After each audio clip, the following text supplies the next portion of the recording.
일본 기술력은 전 세계 최고지. 한국은 일본 아류작들 찍어내는 것뿐이잖아. 여기 미국의 핀테크 개발자인 한 여성이 일본의 전자제품이 세계 1등이라며 모두에게 열변을 토하고 있습니다. 이 개발자는 아시아에서 유일하게 미국에 맞설 수 있는 건 일본이라며 도쿄로 떠나는데요. 동경하던 도쿄에 도착하자마자 충격적인 장면을 맞닥뜨렸다고 합니다. 과연 이 개발자에게 무슨 일이 있던 걸까요? 오늘의 사연 바로 들어보겠습니다. 안녕하세요. 저는 앨리스턴입니다. 스탠포드 대학교에서 컴퓨터 공학을 전공하고 실리콘밸리의 페이팔에서 블록체인 결제 시스템 개발을 담당했었어요. 당시 제가 주도한 크로스보더 페이먼트 프로젝트는 상을 수상하기도 했죠. 일본의 대형 전자상거래 기업을 거쳐 현재는 서울에서 대형 은행의 디지털 기술 총괄을 맡고 있어요. 얼마 전에는 아시아 금융기술 대상에서 올해의 혁신가상을 받았답니다. 제가 거친 나라들이 좀 많죠? 시작이 일본인 게 좀 특이하다고 느끼실 텐데요. 제가 실리콘밸리에서 일하고 있었지만 늘 일본 기술에 대한 동경이 있었거든요. 제가 처음 일본 기술의 매력에 빠진 건 고등학생 때였어요. 방과 후 과학반에서 아시모 로봇 영상을 본 순간을 아직도 생생하게 기억합니다. 인간처럼 걷고 계단을 오르내리는 로봇의 모습에 완전히 매료되었죠. 그때부터 일본의 기술 문화를 깊이 파고들기 시작했습니다. 엘리, 또 손이 신제품 리뷰 보고 있어. 회사 동료들은 제가 점심시간마다 일본 테크 뉴스를 찾아보는 걸 신기해했어요. 하지만 저에겐 그만한 이유가 있었습니다. 소니의 혁신적인 제품 개발 과정, 닌텐도의 참신한 게임 기획, 도요타의 자동화 시스템까지 일본 기업들의 기술력은 늘 저를 놀라게 했으니까요. 실리콘밸리의 핀테크 스타트업에서 일하면서도 마음 한켠에는 늘 일본에서 일하고 싶다는 열망이 자리 잡고 있었어요. 그때 한국 출신 동료가 서울도 좋은데 한번 와보지 그래? 라고 물어볼 때마다 저는 알아보지도 않고 예의상 웃으며 언젠가 서울도 가보고 싶다고 답했죠. 하지만 그때는 제가 정말로 서울에 오게 될 거라곤 상상도 못했지만요. 저는 늘 일본에서 일하고 싶다는 열망이 자리 잡고 있었어요. 주말마다 일본어 학원을 다니기 시작했고 퇴근 후에는 일본 기업들의 개발 문화와 기술 혁신 사례를 공부했습니다. 어느 날 라쿠텐 도쿄 지사의 채용 공고를 발견했습니다. 글로벌 개발자를 찾는다는 내용이었어요. 심장이 두근거렸죠. 지금이 기회라는 생각이 들었습니다. 이력서를 써야겠어요. 제가 그동안 준비해온 모든 걸 보여줄 수 있는 기회인 것 같습니다. 상사인 톰에게 이야기했더니 의외로 적극적으로 지지해 주었어요. 넌 항상 일본 기술을 연구하면서 열정을 보여왔잖아. 내가 잘할 수 있을 거야. 톰의 응원에 용기를 얻어 지원서를 제출했습니다. 면접 과정은 순조로웠어요. 일본어로 진행된 기술 면접에서도 자신 있게 답변할 수 있었죠. 제가 그동안 공부해온 일본의 기술 트렌드와 라쿠텐의 발전 방향성에 대한 저희 의견을 진솔하게 전달했습니다. 엘리 씨의 일본 기술에 대한 이해도가 인상적이네요. 저희가 찾던 글로벌 인재십니다. 면접관의 말씀을 듣는 순간 제 꿈이 현실이 되어가고 있다는 걸 실감했어요. 그리고 합격 통보를 받던 날 저는 제 책상 위에 있던 낡은 소니 워크맨을 바라보며 미소 지었습니다. 어린 시절부터 동경해오던 일본의 기술 문화를 이제는 직접 경험하게 될 거라는 생각에 가슴이 벅찼어요.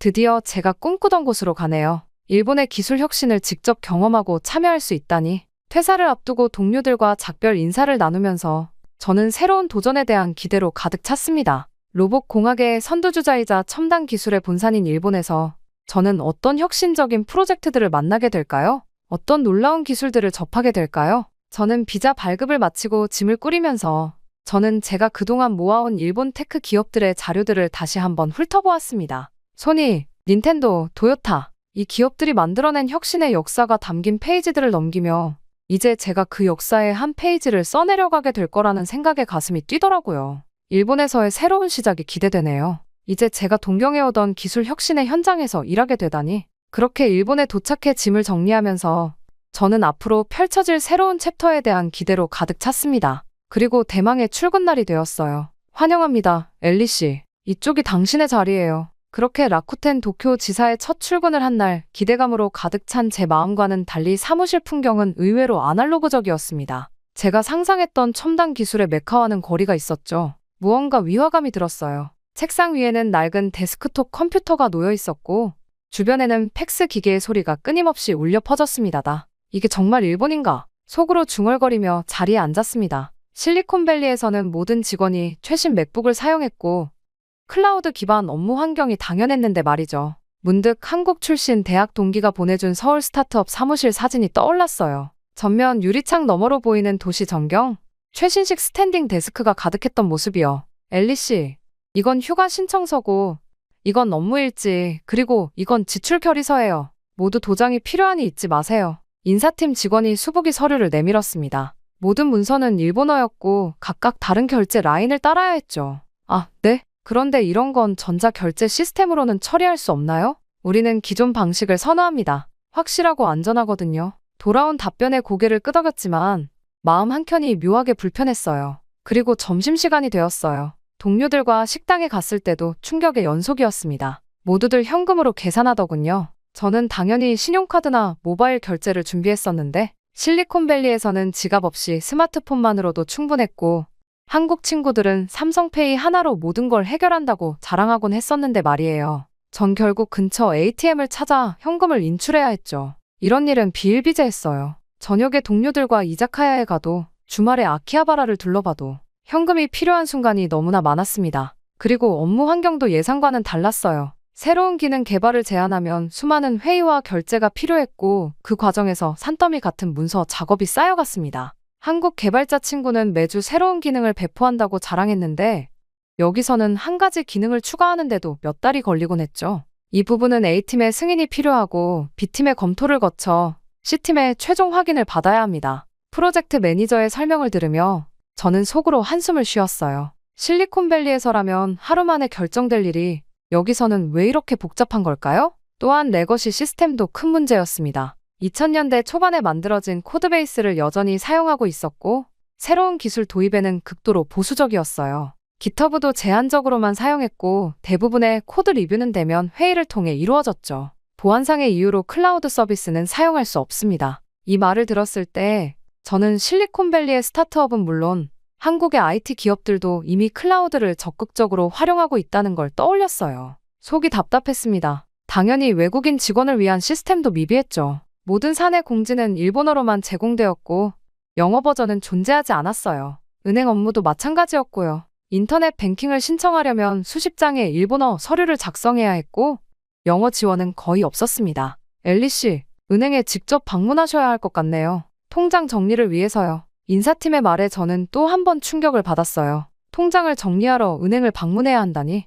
모바일로 모든 은행 업무를 처리하는 게 당연했던 제게는 큰 문화 충격이었죠. 한국에 대해서 많은 외국인들이 놀라는 것들이 또 있는데요. 특히 사업을 위해 한국에 방문한 외국인들이 감탄하는 회사가 있다고 합니다. 독보적인 업계 1위이면서 고객 만족뿐 아니라 지역사회 환원까지 세상에 도움이 필요한 곳에 아낌없이 나눔과 봉사를 실천하고 있어 더욱 놀라움을 자아내는데요. 바로 신차 장기 렌트 및 리스 회사인 KS 오토플랜입니다. 차량 구매뿐 아니라 기존 차량 처분까지 원스톱으로 처리가 가능한 건 물론 항상 고객님께 듣고 고객님으로부터 답을 찾아 고객님께 돌려드리는 기업을 표방하는 만큼 렌트와 리스 시 중도 해지를 원하시는 경우 고객님이 최대한 페널티를 적게 가지고 가시도록 체계화된 승계 부서를 운영하고 있습니다. 사람을 최우선으로 생각하는 회사답게 처음 회사를 시작하던 그 마음 그대로 취약계층 아동과 시설의 지원을 아끼지 않는 KS 오토플랜. 따뜻한 심장을 가진 KS 오토플랜이 구독자 여러분들을 위해 특별한 혜택을 준비했습니다. 지금 고정 댓글을 클릭하시고 구독자분들만을 위한 특별한 혜택과 함께 이웃을 위한 나눔까지 실천해보세요. 이제 소유가 아닌 이용의 시대. 더 현명한 선택을 원하시다면 지금 당장 KS 오토플랜에서 시작하세요. 하지만 가장 힘들었던 건 이메일 문화였습니다. 모든 커뮤니케이션은 극도로 격식을 갖춰야 했고 한 번에 이메일을 보내기 위해서도 여러 번의 검토가 필요했어요. 실리콘밸리의 자유로운 소통 방식이 그리워지는 순간이었죠. 이 부분은 좀 더 공손하게 써주시겠어요? 그리고 CC 리스트도 다시 한번 확인해주세요. 상사의 피드백을 들으며 저는 문득 한국 스타트업에서 일하는 친구가 부러워지기 시작했습니다. 저는 퇴근 후 집으로 돌아가는 전철 안에서 메신저로 실리콘밸리 친구들과 도쿄에서의 경험을 공유했어요. 제가 상상했던 첨단 기술의 나라와 현실 사이의 간극이 이렇게 클 줄은 몰랐다고요. 링크드인을 훑어보다가 우연히 본 서울의 IT 기업들, 그들의 현대적인 업무 환경과 빠른 의사결정 문화가 문득 부러워지는 순간이었습니다. 그렇게 라쿠텐에서 6개월이 지난 어느 날, 저는 도쿄 시부야의 한 카페에 앉아 깊은 한숨을 내쉬었습니다. 오늘도 팩스 때문에 골치가 아팠거든요. 해외 거래처와의 계약서 처리를 위해 팩스를 보내야 했는데 기계가 말을 듣지 않았어요. 엘리 씨, 팩스가 안 되면 우편으로 보내면 됩니다. 늘 하던 대로요. 팀장님의 말씀에 저는 속으로 또 한 번 한숨을 쉬었죠. 일을 왜 이렇게 복잡하게 할까요? 그러다 전 스마트폰으로 뉴스를 훑어보다가 흥미로운 기사 하나를 발견했어요. 한국의 한 은행이 완전히 페이퍼리스 시스템으로 전환했다는 내용이었습니다. 모든 서류가 디지털화되고 도장 대신 생체 인증을 도입했다고 하더군요. 게다가 이미 오래전 일이었죠. 우리도 언제쯤 이렇게 될 수 있을까? 커피를 마시며 생각에 잠겼습니다. 일본은 분명 로봇 공학이나 자동차 기술에서는 세계 최고 수준이었는데 말입니다. 하지만 왜 일상적인 업무 환경은 이토록 아날로그적일까요? 오늘 급여 명세서 확인하셨나요? 도장 찍고 제출해주세요. 인사팀의 요청에 저는 고개를 절레절레 흔들었어요. 실리콘밸리에서는 모든 게 전자문서였고 한국 회사들도 카카오톡으로 급여 명세서를 보낸다고 들었는데 여기서는 왜 아직도 종이로 주고받는 걸까요? 저는 점심시간에 동료인 야마모토 씨와 이야기를 나눴습니다. 사실 저도 이런 시스템이 불편하다고 생각해요. 하지만 이게 우리의 문화니까요. 야마모토 씨의 말에 깊이 공감했지만 한편으로는 의문이 들었어요. 문화를 지키는 것과 효율성을 높이는 것은 꼭 상충될 필요가 있을까요? 그리고 프로젝트 회의에서도 비슷한 상황이 반복됐습니다. 새로운 핀테크 서비스를 기획하는 자리였는데 보안 문제를 걱정하며 기존 시스템을 고수하자는 의견이 대부분이었어요. 하지만 글로벌 트렌드는 완전히 다른 방향으로 가고 있어요. 블록체인 기술을 도입하면 제 제안은 언제나 검토해보겠습니다라는 모호한 답변으로 끝났죠. 회의실을 나오면서 한국의 핀테크 기업들이 이미 블록체인 기반 서비스를 상용화했다는 뉴스가 떠올랐어요. 또한 은행 업무도 여전히 큰 걸림돌이었습니다. 해외 송금을 하려면 반드시 지점을 방문해야 했고 온라인 뱅킹 비밀번호를 잊어버리면 다시 지점에 가서 재설정해야 했어요. 정말 지긋지긋하더라고요. 엘리, 일본에서는 이게 당연한 거야. 우리는 안전을 최우선으로 생각하거든. 동료의 설명이었지만 저는 의문이 들었습니다. 보안과 편의성이 꼭 반비례 관계일까요? 한국의 은행들은 생체인증으로 더 안전하고 편리한 서비스를 제공하고 있다고 들었는데 말이에요. 저는 주말에 신주쿠의 전자상가를 둘러보곤 했습니다. 최첨단 전자제품들이 즐비한 매장에서 신기한 광경을 목격했어요. 최신 스마트폰을 사려는 외국인 관광객에게 점원이 현금 결제만 가능하다고 설명하는 모습이었죠. 이게 바로 일본의 아이러니구나. 첨단 기술 제품을 파는 곳에서조차 디지털 결제를 받지 않는다니. 더 아이러니한 건 그 옆 가게에서 팔고 있는 로봇 청소기가 인공지능으로 집안 구조를 학습한다는 거였어요. 그리고 회사 시스템 개선 프로젝트에 참여했을 때의 일도 잊을 수 없습니다. 클라우드 전환을 제안했다가 큰 반발에 부딪혔어요. 우리의 데이터는 우리가 직접 관리해야 합니다. 클라우드는 위험해요. 보안팀장의 단호한 목소리에 저는 말문이 막혔습니다. 글로벌 기업들은 물론이고 한국의 공공기관들조차 클라우드로 전환하고 있다는 걸 어떻게 설명해야 할까요? 다시 전 퇴근길에 타케다 씨와 이야기를 나누었습니다. 타케타 씨는 말했죠. 사실 저도 변화가 필요하다고 봐요. 하지만 누구도 먼저 나서려 하지 않죠. 실패하면 책임져야 하니까요. 이 말에서 일본 기업 문화의 본질을 발견한 것 같았어요. 안정성을 너무 중시한 나머지 혁신의 기회를 놓치고 있는 건 아닐까요? 저는 폰으로 한국 뉴스를 확인하다가 서울의 한 스타트업이 AI 기반 금융 서비스로 글로벌 투자를 유치했다는 기사를 보았습니다. 문득 우리 회사의 레거시 시스템이 떠올랐고 이대로는 글로벌 경쟁에서 뒤처질 수 있다는 걱정이 들었어요. 엘리, 일본 생활 어때? 그때 영상통화가 한 통 왔어요. 실리콘밸리 시절 같이 일하던 동료 제이슨이었어요. 지금은 서울의 한 핀테크 기업에서 일하고 있죠. 그냥 뭐 어디가? 커피 한 잔 사려고. 지갑을 놓고 나왔네. 이런, 얼른 돌아가서 가져와. 응? 아냐, 폰 결제로 하면 돼. 뭐라고? 아, 일본은 이런 게 없으려나? 서울은 정말 신기해. 여기선 휴대폰 하나로 모든 게 가능하거든. 아침에 편의점에 갈 때도, 지하철 탈 때도, 심지어 길거리 포장마차에서도 폰 하나면 결제가 되더라고.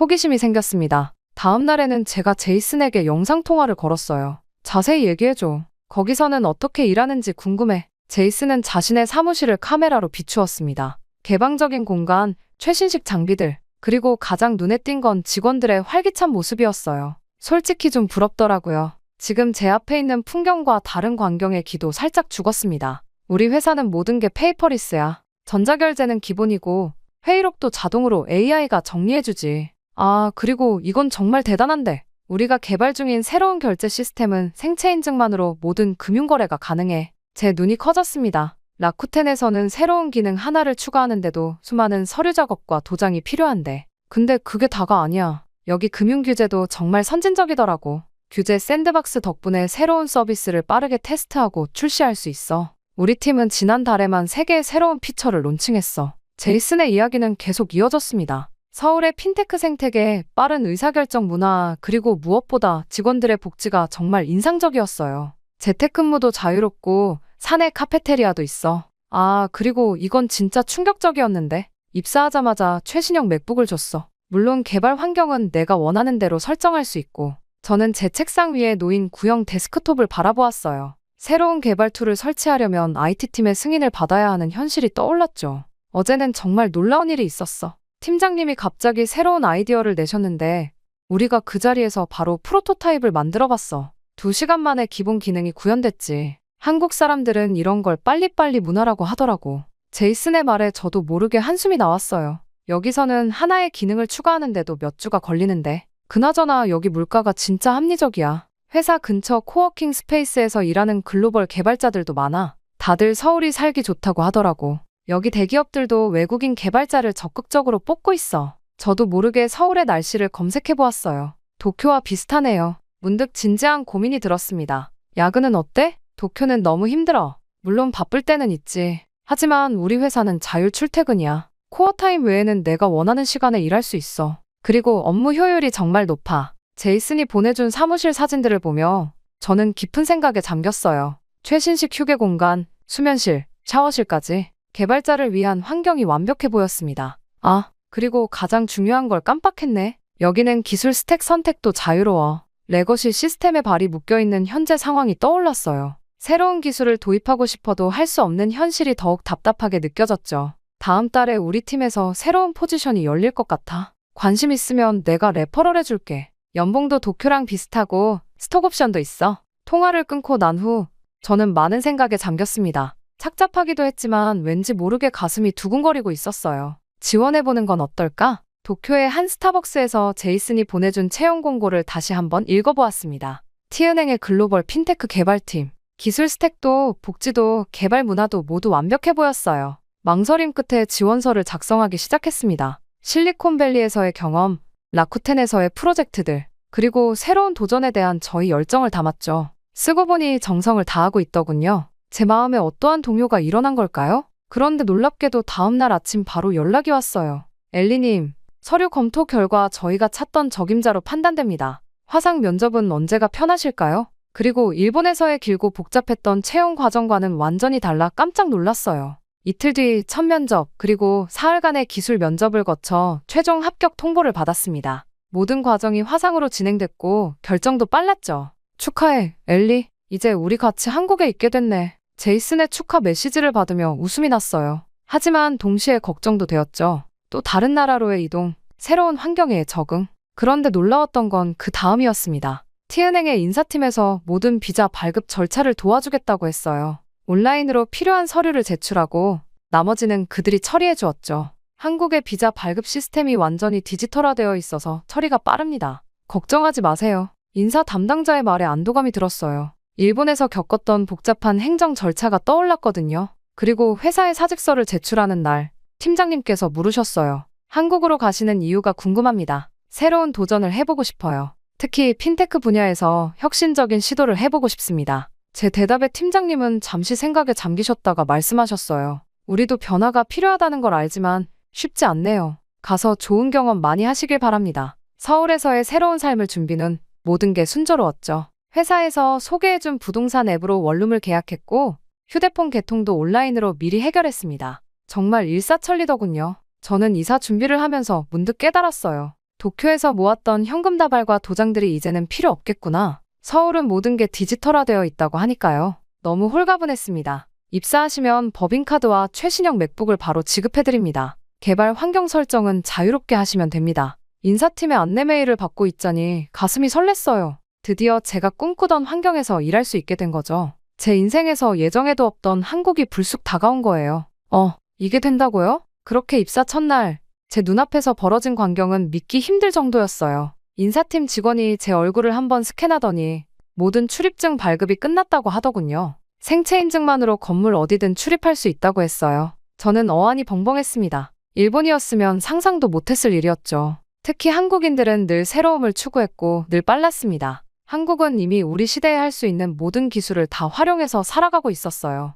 제이슨의 말대로 정말 휴대폰 하나만 있으면 한국에선 모든 일 처리가 가능했습니다. 그리고 한 달이 지난 어느 날, 저는 특별한 프로젝트에 참여하게 됐습니다. 외국인을 위한 간편 금융 서비스를 개발하는 거였어요. 엘리 씨가 도쿄에서 겪은 불편함을 다 해결해주는 서비스를 만들어봐요. 팀원들의 제안에 가슴이 뭉클했어요. 제가 겪은 어려움을 다른 외국인들은 겪지 않게 하자는 거였죠. 이런 구체화가 한국이 더 빠르게 발전하도록 기여한 것 같습니다. 한국은 아이디어가 실현되는 곳이었어요. 집으로 돌아가는 지하철에서 제 휴대폰에 울리는 수많은 슬랙 알림을 보며 미소 지었어요. 실시간으로 소통하고 빠르게 결정하고 과감하게 시도하는 문화. 이게 바로 제가 꿈꾸던 개발 환경이었네요. 지하철에서 내려 서울의 야경을 둘러보며 문득 도쿄에서의 나날들이 떠올랐어요. 그때의 답답함이 있었기에 지금의 이 자유로움이 더욱 값지게 느껴지는 걸까요? 저는 개발자로서 늘 더 나은 방법을 찾아 헤매는 사람이에요. 실리콘밸리에서 도쿄로, 그리고 이제는 서울에서 마침내 제가 꿈꾸던 혁신을 찾았고 이뤄가고 있네요.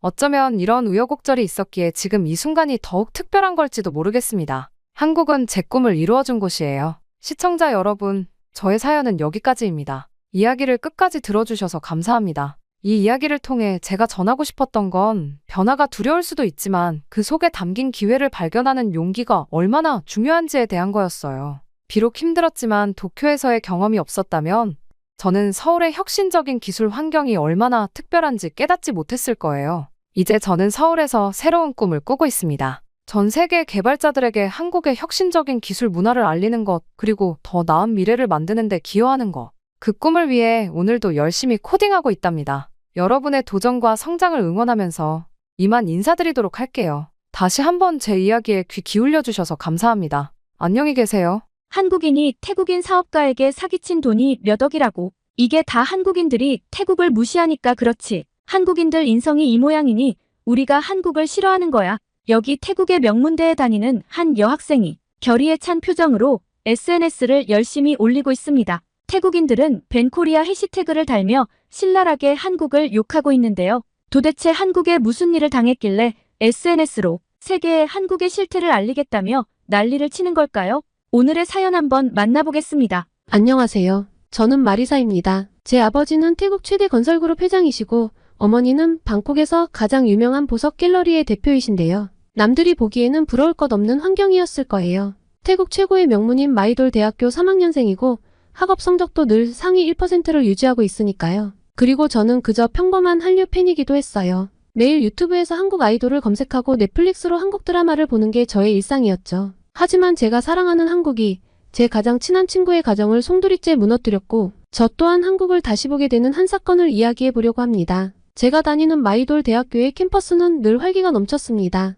하지만 오늘은 뭔가 달랐어요. 평소라면 한국 아이돌 음악을 들으며 걸었을 텐데 주변의 시선이 불편하게 느껴졌죠. 또 한국 기업이 철수한대. 이번엔 대규모 공장이래. 지나가는 학생들의 대화가 귀에 들어왔어요. 최근 들어 이런 뉴스가 끊이지 않았죠. 한국 기업들의 잇따른 철수로 일자리를 잃은 사람들의 분노가 커지고 있었어요. 거기다 한국 정부가 태국 불법 체류자들을 대거 추방하면서 SNS에선 벤코리아 운동이 거세게 일었죠. 마리사, 너는 아직도 그런 거 보고 있어? 뒤에서 들려온 목소리에 휴대폰 화면을 급히 껐어요. 좋아하는 그룹의 신곡이 나와서 몰래 보고 있었는데 마치 잘못한 일을 들킨 것 같은 기분이었죠. 라차, 오랜만이다. 한국에 있지 않고 왜 여기 있어? 라차의 표정이 어두웠어요.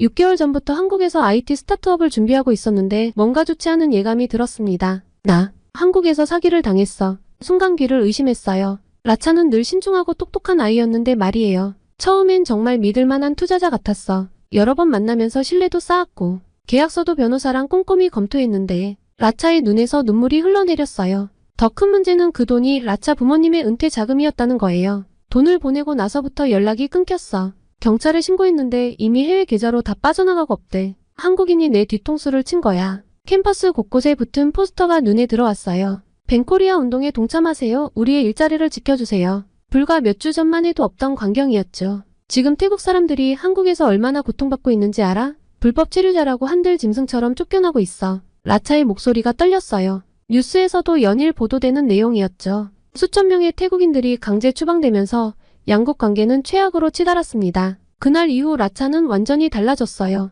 수업에도 잘 나오지 않았고 연락을 해도 대부분 받지 않았죠. SNS에는 뱅코리아 해시태그를 연신 달았고 제가 올렸던 K-팝 관련 게시물에도 날선 댓글을 남기기 시작했어요. 라차가 우울증 진단을 받았대. 한 달 뒤 공통 수업을 듣는 친구에게 소식을 들었어요. 약도 처방받았지만 잘 먹지 않는다고 했죠. SNS를 열 때마다 가슴이 답답해졌어요. 예전에는 즐거운 팬들의 이야기로 가득했던 공간이 이제는 혐오와 분노로 가득 찼습니다. 한국 기업이 떠나면 뭐 어때? 우리가 더 잘할 수 있어. K-팝이나 보면서 현실을 외면하는 배신자들. 불법 체류자 강제 추방, 우리도 한국 문화를 추방하자. 매일 밤 이어지는 집회 소식이 전해졌어요. 한국 기업 앞에서, 한국 문화원 앞에서, K-팝 굿즈샵 앞에서 분노한 시민들이 모여들었죠. 제 취미인 한국 게시물 올리기도 못하겠더라니까요. 매일 수백 개의 게시물을 관리하고 번역하고 소통해야 했지만 이제는 그마저도 힘들어졌습니다. 창밖에선 또다시 시위대의 구호 소리가 들려왔습니다. 한국 타도.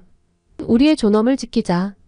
그 소리를 들으며 스마트폰을 바라보았죠. 좋아하는 그룹의 새 뮤직비디오가 올라왔다는 알림이 떠 있었지만 재생 버튼을 누를 용기가 나지 않았습니다. 라차의 우울증 소식이 들린 뒤로 밤잠을 이루기가 힘들어졌어요. 매일 밤 천장을 바라보며 생각에 잠기곤 했죠. 거리에선 반한 시위가 계속되고 뉴스에선 양국 갈등을 보도하고 그 속에서 저는 점점 더 혼란스러워졌습니다. 내가 사랑했던 한국 문화는 이제 어디로 가야 할까요? 분노와 배신감 속에서 진실은 어디에 있을까요? 창밖의 시위 소리를 들으며 저는 또 한숨을 내쉬었습니다. 다음날 가족들과 함께하는 아침 식사 자리는 평소와 달리 무거웠어요. 아버지는 평소보다 일찍 신문을 펼쳐들었고 어머니는 걱정스러운 눈빛으로 아버지를 바라보셨죠. 최근 주가가 또 떨어졌대요. 어머니의 조심스러운 말에 아버지는 한숨만 내쉬었어요. 태국 최대 건설그룹의 회장이신 아버지는 최근 들어 부쩍 피곤해 보이셨죠. 한국 거래처들과의 관계가 악화되면서 주요 프로젝트들이 줄줄이 중단되고 있었거든요. 마리사, 오늘 저녁에는 일찍 들어오려무나.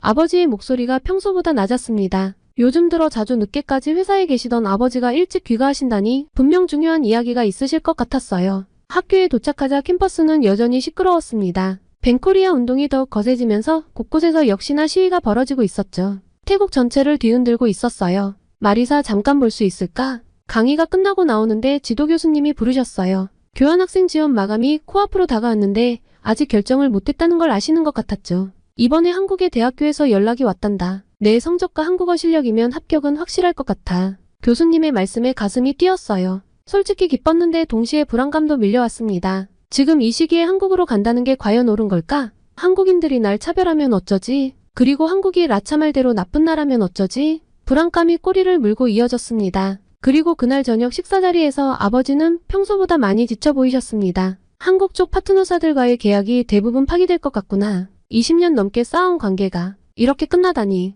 아버지의 떨리는 목소리를 처음 들었어요.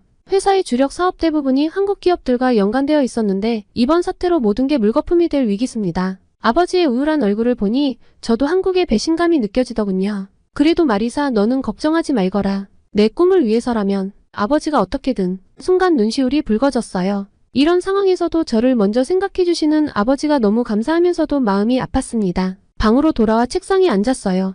교환학생 지원서가 놓여 있었죠. 마감까지 이제 3일. 결정을 해야만 했어요. 그때 휴대폰이 울렸어요. 라차였습니다. 너 정말 한국으로 가려고 해? 차가운 목소리였어요. 라차에게 교환학생 지원 생각을 말했을 때부터 예상했던 반응이었지만 실제로 들으니 가슴이 아팠습니다. 응, 사실 가려는 쪽으로 마음이 기울었어. 한번 직접 봐야겠어. 우리가 보고 듣는 게 전부가 아닐 수도 있잖아. 미쳤구나. 넌 정말 미쳤어. 내가 당한 게 뭔지도 모르는 거야? 지금 태국 사람들이 얼마나 고통받고 있는지도. 라차의 목소리가 점점 커졌어요. 우울증 치료를 받고 있다는 소식을 들은 후로는 처음 나누는 대화였는데 이렇게 될 줄은 몰랐죠. 라차, 난 그저 됐어. 더 이상 말하지 마. 너 같은 배신자랑은 더 이상 친구하고 싶지 않아. 전화가 끊겼습니다. 깊은 한숨을 내쉬며 노트북을 켰어요. 포털 사이트에는 연일 한국 관련 부정적인 뉴스가 쏟아지고 있었죠. 하지만 동시에 묘한 의문도 들었어요. 이게 정말 전부일까? 지난 3년간 한국 문화를 통해 느낀 감동과 위로는 진짜가 아니었을까? 단순한 포장된 이미지일까? 아니면 우리가 보지 못한 또 다른 모습이 있는 걸까? 책상 서랍을 열어 오래된 콘서트 티켓을 꺼내보았어요. 그날의 감동, 그들이 전해준 메시지, 함께 울고 웃었던 순간들. 이 모든 게 거짓일 리는 없다고 생각했습니다. 지원서를 다시 펼쳤어요. 한글로 한자 한자 정성스럽게 써내려갔습니다. 저는 진실을 보고 싶습니다. 한국의 그리고 우리의 진짜 모습을. 창밖에서 들리는 시위 소리, 회사의 위기, 라차의 분노. 모든 게 저를 막아서고 있었지만 오히려 그래서 더 가봐야 할 것 같았어요. 그리고 다음날 아침 지원서를 제출했습니다. 라차에게서 온 수십 통의 부재중 전화와 문자를 무시한 채 담담히 걸음을 옮겼죠. 캠퍼스 게시판에는 여전히 반한 시위 포스터가 가득했지만 이제는 두렵지 않았어요. 진실은 결국 편견과 분노 너머에 있을 테니까요. 그리고 그 진실을 찾아가는 게 제가 할 수 있는 최선이라 믿었습니다. 그렇게 시간이 흘러 저는 한국으로 오게 되었습니다. 인천공항에 내리자마자 피곤이 몰려왔어요. 긴장된 마음으로 비행기에 올라 한숨도 자지 못했거든요. 입국 심사를 기다리며 주변을 둘러보니 세계적인 공항답게 엄청 컸어요. 드라마에서 보던 것보다 훨씬 으리으리해서 심장이 두근거리더라고요. 모든 것이 깔끔하고 체계적으로 움직이는 게 인상적이었습니다. 그리고 택시를 타고 서울로 향하는 동안 휴대폰에 뜨는 태국 뉴스 알림들이 마음을 무겁게 했어요. 또 다른 한국 기업 철수 반환 시위 격화. 과연 제가 잘 적응할 수 있을까요? 아버지 얼굴과 라차의 얼굴이 자꾸만 겹쳐 보였습니다. 그렇게 학교에 도착했어요. 기숙사를 찾아가 배정받은 방으로 향했죠. 짐을 풀고 나니 이제야 실감이 나더라고요. 정말 한국에 왔구나. 다음날 아침 가장 먼저 충격을 받은 건 도서관이었어요. 새벽 7시가 조금 넘었는데 벌써 자리에 반이 차 있었죠. 노트북을 펼치고 공부하는 학생들, 원서를 읽으며 형광펜으로 줄을 긋는 모습들. 한국인들은 학구열이 높다는데 정말 인상적이었습니다. 그리고 강의가 시작되고 나서 더 놀랐어요. 교수님의 질문에 바로바로 손이 올라가고 토론은 치열했죠. PPT 화면보다 학생들이 받아 적는 속도가 더 빨랐습니다. 태국에서는 상위권이었는데 여기서는 그저 따라가기에 급급했죠. 그리고 아무도 제가 태국인이라고 무시하지 않았습니다. 차별적인 시선도 없었고 오히려 하나라도 더 알려주려 하는 모습에 깜짝 놀랐어요. 라차나 태국에서 들었던 말과는 달리 한국인들은 정말 친절했습니다. 그렇게 2주차쯤 지났을 때였을까요? 학교 게시판에서 현장 실습 프로그램 공고를 보게 됐어요. 동남아시아 시장 분석 경험자 우대. 저는 망설였죠. 아직 한국 생활에도 적응 못했는데. 하지만 이게 바로 제가 찾던 기회일지도 모른다는 생각이 들었습니다. 그렇게 간 면접장에서는 의외의 질문을 받았어요. 최근 태국의 상황에 대해 어떻게 생각하시나요? 예상했던 질문이 나왔습니다. 저는 솔직하게 답했어요. 제가 여기 온 이유 직접 보고 판단하고 싶다는 마음을요. 솔직히 안 뽑힐 줄 알았는데 천만다행히 합격을 했고 대기업 연구개발센터에서 실습을 시작하게 됐습니다. 정말 심장이 두근거리더라고요. 제가 한국 대기업에서 실습을 하다니 한국 드라마 주인공이 된 기분이었어요. 이쪽이 저희 신소재 연구실입니다. 첫날부터 놀라움의 연속이었어요. 최첨단 장비들, 밤늦게까지 연구하는 연구원들, 그리고 무엇보다 놀라웠던 건 이건 태국의 기후에 특화된 신소재예요. 현지 중소기업들과 공동 개발 중이죠. 태국에서는 한국 기업들이 단순히 시장을 장악한다고만 생각했는데 이렇게 현지화된 기술을 연구하고 함께 발전하려 노력하고 있었다니 알아가면 알아갈수록 새로운 사실들이 발견되는 게 흥미로웠습니다. 팀 프로젝트도 새로웠어요. 한국 학생들은 마치 실제 비즈니스처럼 진지하게 임했죠. 이 부분은 태국 시장 데이터가 필요할 것 같은데 태국은 제가 찾아볼게요. 근데 이렇게 접근하면 어떨까요? 처음에는 조심스러웠는데 팀원들이 제 의견을 진지하게 받아들여줬어요. 밤늦게까지 토론하고 서로의 관점을 존중하며 발전시켜 나가는 모습이 인상적이었죠. 실습 과정에서 태국지사 자료들도 검토할 수 있었는데 현지 기업 육성 프로그램 기술 교육 지원, 지역사회 공헌, SNS에서 보던 것과는 완전히 다른 모습이었습니다. 실제로 태국 중소기업들의 성장에 한국 기업들이 큰 역할을 했다는 거 알고 계셨나요? 연구소 선배님의 말씀에 고개를 끄덕였지만 사실 잘 몰랐어요. 그래서 집에 와서 찾아봤습니다. 한국-태국 경제협력의 역사, 기술 이전 현황, 고용 창출 효과. 객관적인 데이터들이 제가 본 현실과 일치했죠. 현대자동차의 경우 200개가 넘는 태국 중소기업들과 협력 관계를 맺고 자동차 부품 제조 기술을 전수해주고 있었어요. 단순히 부품을 납품받는 관계가 아니라 품질 관리 시스템부터 생산 노하우까지 공유하면서 태국 기업들의 기술력을 높여주고 있었죠. 삼성전자는 태국 IT 기업들과 공동 연구개발 프로젝트를 진행하고 있었어요. 특히 소프트웨어 개발 분야에서 태국 스타트업들에게 기술 지원을 하고 글로벌 시장 진출 기회도 제공하고 있었죠. 더 놀라웠던 건 고용 창출이에요. 한국 기업들과 협력 관계를 맺은 태국 중소기업들에서만 5만 개가 넘는 새로운 일자리가 만들어졌대요. 게다가 현지 인재 채용률이 95%가 넘는다는 사실도 알게 됐어요. 이런 내용은 왜 태국에서는 보도되지 않을까? 자료들을 보면서 의문이 들었어요. SNS에서는 한국 기업들이 태국 경제를 망친다는 이야기만 널리 퍼져 있는데 실제로는 이렇게 많은 협력과 지원이 이뤄지고 있었다니.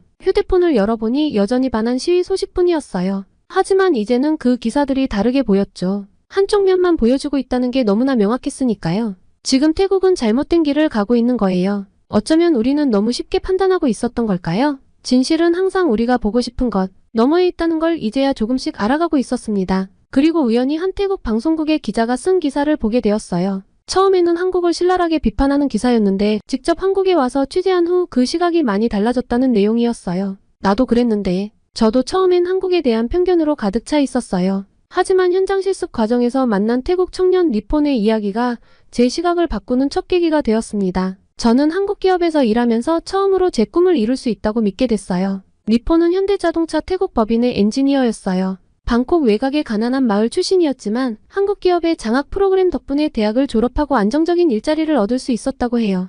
여기선 능력만 있으면 얼마든지 성장할 수 있어요. 지금은 제가 태국 대학생들을 위한 멘토링 프로그램도 진행하고 있죠. 리폰의 말을 들으며 라차가 떠올랐어요. 만약 라차도 이런 기회를 얻었다면 어땠을까 하는 생각이 들었죠. 연구개발센터에서 만난 태국 중소기업 대표들의 이야기도 충격적이었어요. 처음엔 저희도 한국 기업들을 경계했죠. 하지만 지금은 다르게 생각해요. 방콕의 자동차 부품 제조업체 대표의 말이었어요. 그의 회사는 5년 전만 해도 작은 공장이었는데 한국 기업과의 기술 협력을 통해 크게 성장했다고 했습니다. 한국의 선진 기술을 배우면서 우리 회사도 발전했고 더 많은 일자리도 만들 수 있었어요. 이제는 저희 제품을 세계 시장에 수출하고 있죠. 자료를 찾아보니 이 회사 같은 사례가 수두룩했어요. 한국 기업들과 협력하면서 성장한 태국 중소기업이 200개가 넘었고 이를 통해 만들어진 일자리가 5만 개에 달했죠. 우리가 몰랐던 이야기가 너무 많았네요. 그리고 태국 시장 분석 보고서를 검토하면서 저는 더 많은 사실들을 알게 되었죠.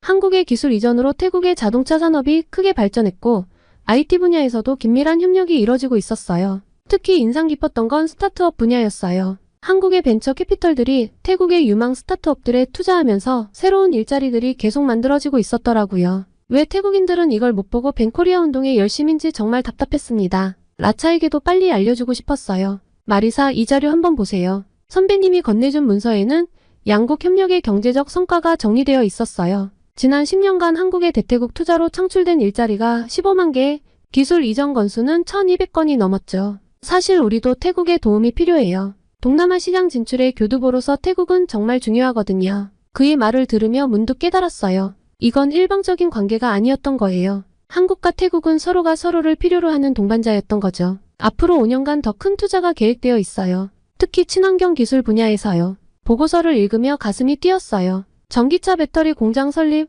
신재생 에너지 연구소 건립. 이 모든 계획들이 양국의 새로운 미래를 그리고 있었습니다. 하지만 최근 분위기 때문에 모든 게 멈춰 있어요. 안타깝죠. 그 말을 듣자 저도 덩달아 마음이 무거워졌습니다. 우리가 서로를 너무 모르고 있었던 걸까? 저는 생각했어요. 편견과 오해가 이렇게 많은 기회를 가로막고 있다는 게 안타까웠습니다. 하지만 동시에 희망도 보였어요. 지금이라도 서로를 이해하고 협력한다면 더 큰 성장을 이룰 수 있을 것 같았거든요. 창밖으로 보이는 서울의 야경을 바라보며 생각했어요. 이제는 제가 무엇을 해야 할지 조금은 알 것 같았습니다. 이런 진실을 더 많은 사람들에게 알려야 해요. 그래야 우리가 함께 성장할 수 있으니까요. 손가락이 키보드 위에서 떨렸습니다. SNS에 첫 번째 게시물을 올리려는 순간이었죠. 한국에서 보낸 한 달, 그리고 내가 발견한 것들이라는 제목의 긴 글이었어요. 정말 올려도 될까? 마지막으로 한 번 더 읽어보았어요. 한국 기업들의 실제 모습, 태국 중소기업과의 협력 사례들, 청년 일자리 창출. 제가 직접 보고 느낀 것들을 진심을 담아 썼죠.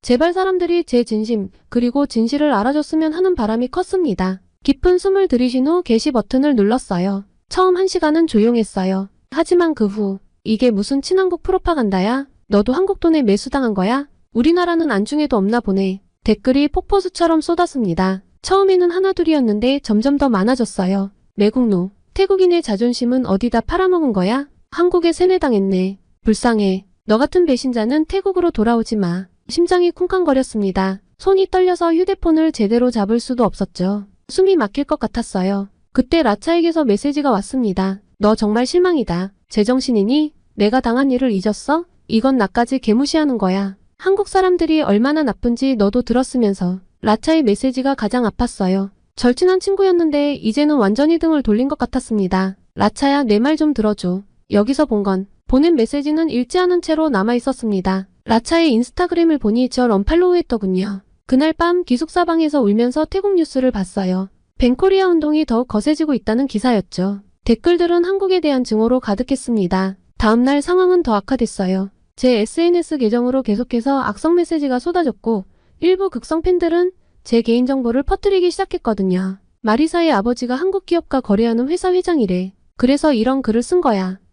걔네 집 주소 찾았다. 여기야. 무서웠어요. 정말 무서웠어요. 하지만 동시에 화도 났죠. 제가 본 진실을 이렇게 왜곡하고 매도하는 게 너무 억울했으니까요. 그래서 두 번째 글을 썼어요. 더 구체적인 자료와 데이터를 첨부하면서 잠깐만요. 우리가 너무 한쪽 면만 보고 있는 건 아닐까요? 제가 직접 본 한국은 하지만 상황은 더 나빠졌습니다. 이번에는 제 태국대학교 커뮤니티까지 발칵 뒤집혔어요. 마이돌 대학의 명예를 실추시키는 행위. 한국 유학 다녀와서 우리나라 욕하는 애. 저런 애가 우리 학교 대표로 갔다니. 눈물이 멈추지 않았어요. 폰을 끄고 싶었지만 그럴 수도 없었습니다. 가족들이 걱정될까봐. 그런데 어머니께서 전화를 하셨어요. 마리사 괜찮니? 아버지가 회사에서 항의 전화를 많이 받고 계시네. 목이 메었어요. 제 행동이 가족들에게까지 영향을 미치고 있다는 사실이 너무 괴로웠죠. 죄송해요, 엄마. 제가. 괜찮아, 딸? 내가 옳다고 믿는 걸 한 거잖아. 엄마의 따뜻한 말씀에 또다시 눈물이 흘렀습니다. 밤새 고민했어요. 글을 내려야 할까?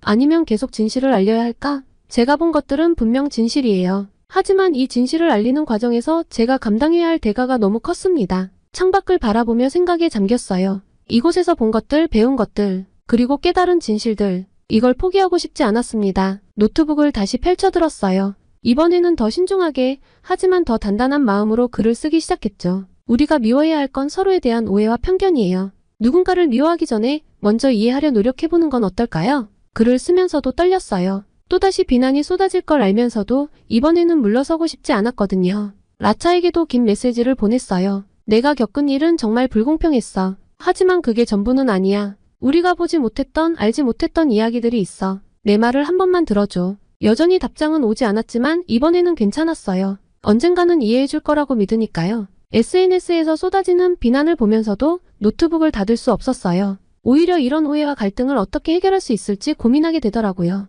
이건 누군가 나서서 풀어야 해. 밤새 생각하다가 문득 아이디어가 떠올랐어요.